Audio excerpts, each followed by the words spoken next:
नमस्कार। मौसम स्टेशन में आपका स्वागत है। इस समय की बात करें तो देश के उत्तर पश्चिम इलाके को हीट वेव से निजात मिल गई है, लेकिन मानसून में अभी भी तेज़ी नहीं आई है। तो इस बुलेटिन में हम आपको बताएंगे कि किन किन इलाकों में इस समय बारिश हो रही है, कहां कहां पर सिर्फ बादल छाए हुए हैं, कहां कहां पर बिजली कड़क रही है और कहां कहां पर बारिश की संभावना है। तो आइए शुरू करते हैं कि इस समय पूरे देश भर में विंड डायरेक्शन किस तरीके की है। तो सबसे पहले नज़र डालते हैं कि इस समय की स्थिति क्या है। तो इस समय आप देख सकते हैं देश के एक बड़े इलाके में जो हवाएं दाखिल हो रही हैं, ये हवाएं अरब सागर से होती हुई हम कह सकते हैं कि पाकिस्तान के ऊपर से, यानी पाकिस्तान के जो सूखे इलाके हैं वहाँ से होते हुए उत्तर पश्चिम भारत पहुँच रही हैं। और इन हवाओं की जो डायरेक्शन है वो बड़ी आसानी से आप समझ सकते हैं, लेकिन जिस डायरेक्शन से ये हवाएं आ रही हैं उस डायरेक्शन से हम कह सकते हैं इनमें नमी की मात्रा काफ़ी कम है, लेकिन इनका इंटरेक्शन एक वेस्टर्न डिस्टर्बेंस से हो रहा है, जिसकी वजह से इन इलाकों में खास तौर पर दिल्ली, एनसीआर, पंजाब, हरियाणा, पश्चिमी उत्तर प्रदेश के इलाकों में थंडर स्टॉर्म एक्टिविटी बढ़ गई है। दूसरी तरफ अगर हम देखें तो वेस्टर्न घाट का जो इलाका है या भारत का जो पश्चिमी तट है वहाँ पर भी बारिश हम कह सकते हैं नदारद है। किन्हीं किन्हीं इलाकों में बारिश हो रही है, लेकिन उस तरीके की बारिश नहीं हो रही है जैसी कि अमूमन मानसून के दौरान होती है। तो इसके पीछे जो वजह बताई जा रही है वो वजह ये है कि जो मानसून का फ्लो है, यानी विषुवत रेखा से जो हवाएं आ रही हैं वो थोड़ा सा सुस्त पड़ गई हैं। ये यहाँ पर देखा भी जा सकता है कि किस तरीके की सुस्ती है।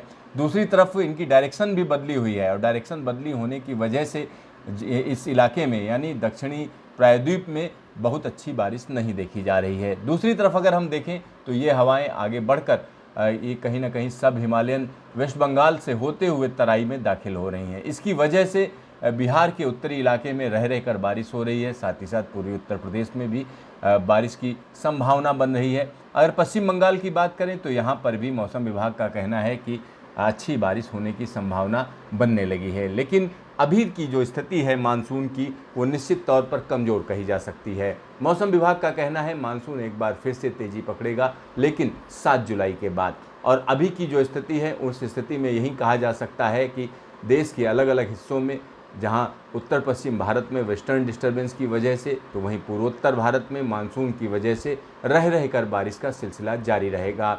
कुछ इलाकों की बात करें तो छत्तीसगढ़ के वो इलाके जो उत्तरी दिशा में मौजूद हैं या हम कह सकते हैं झारखंड से लगे हुए हैं, वहाँ पर रुक रुक कर बारिश की संभावना मौसम विभाग जता रहा है। राजस्थान की बात करें तो राजस्थान का ज़्यादातर हिस्सा पूरी तरीके से बारिश से मुक्त रहेगा, यानी इस बार वहाँ पर मानसून में जिस तरीके का डिले देखा जा रहा है उसको हम निश्चित तौर पर कह सकते हैं चिंता का विषय है। तो आइए हम आपको दिखाते हैं कि न्यूमेरिकल मॉडल क्या कह रहे हैं। तो यहाँ न्यूमेरिकल मॉडल के जरिए आप समझ सकते हैं कि किस तरीके की स्थिति है।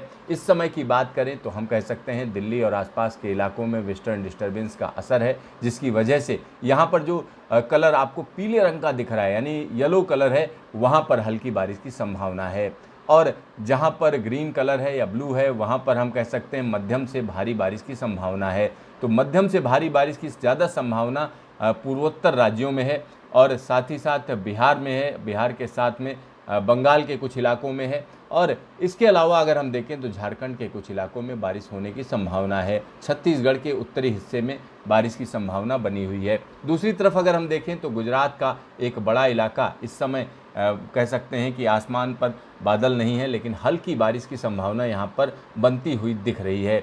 दूसरी तरफ अगर हम देखें भारत के राजस्थान से लगे हुए जो हिस्से हैं पाकिस्तान के, वहाँ पर भी रह रहकर बारिश की संभावना है। और ये संभावना इसलिए है क्योंकि यहाँ पर एक वेस्टर्न डिस्टर्बेंस मौजूद है जिसका इंटरेक्शन अरब सागर से आ रही हवाओं के साथ हो रहा है। इस वजह से इस इलाके में मौसम बदला हुआ है, चाहे वो जम्मू कश्मीर और लद्दाख की बात हो या हिमाचल प्रदेश की या उत्तराखंड की, इन सभी जगहों पर वेस्टर्न डिस्टर्बेंस का असर देखा जाएगा और ये स्थिति अगले 24 से 48 घंटे तक बनी रहेगी।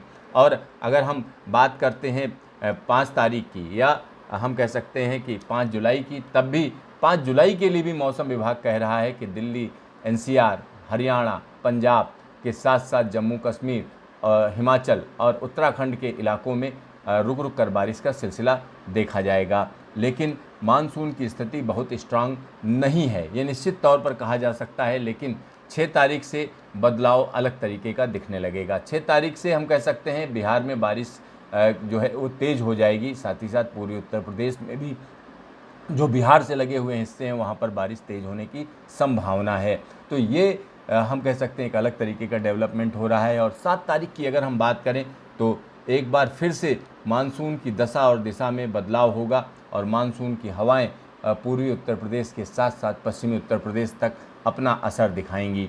और यहाँ पर अगर हम 8 तारीख की बात करें तो 8 तारीख से मौसम एक अलग मोड़ ले रहा है और एक बड़े इलाके में मानसून की हवाएं पहुँच रही हैं, यानी 8 जुलाई से मानसून एक बार फिर से सक्रिय होगा, जिसकी वजह से कोंकण, गोवा और केरल तक एक बड़े इलाके में झमाझम बारिश की संभावना बन रही है। साथ ही साथ दक्षिणी प्रायद्वीप जिसमें तेलंगाना, कर्नाटक और आंध्र प्रदेश के साथ साथ उड़ीसा के तमाम इलाकों में बारिश बढ़ जाएगी। झारखंड में भी झमाझम बारिश का सिलसिला शुरू होगा और तराई के एक बड़े इलाके में झमाझम बारिश का सिलसिला देखा जाएगा। लेकिन राजस्थान को अभी भी इंतज़ार करना पड़ेगा बारिश का, और दिल्ली और आसपास के इलाकों में मौसम पूरी तरीके से बदल जाएगा। यानी कुल मिलाकर हम कहें तो 8 तारीख यानी 8 जुलाई से दिल्ली और आसपास के इलाकों में मौसम एक अलग करवट लेगा और इस करवट के पीछे मानसून की हवाओं को जिम्मेदार ठहराया जा सकता है, क्योंकि 8 तारीख से मानसून में सुबुगाहट शुरू हो जाएगी और मानसून की ताकत बढ़ती चली जाएगी। मौसम विभाग का कहना है कि 12 जुलाई के आसपास मानसून और ज़्यादा तेज हो जाएगा, क्योंकि एक कम दबाव का क्षेत्र बन रहा है जिसका असर मानसून की हवाओं पर देखा जाएगा। तो आइए हम आपको दिखाते हैं कि सैटेलाइट इमेजरी में क्या है। तो सैटेलाइट इमेजरी की अगर हम बात करें तो सैटेलाइट इमेजरी में यही कहा जा सकता है कि पूर्वोत्तर भारत के तमाम इलाकों में अच्छी बारिश की संभावना बनी हुई है। तो देखते रहिए मौसम स्टेशन, फिर मिलेंगे दोबारा।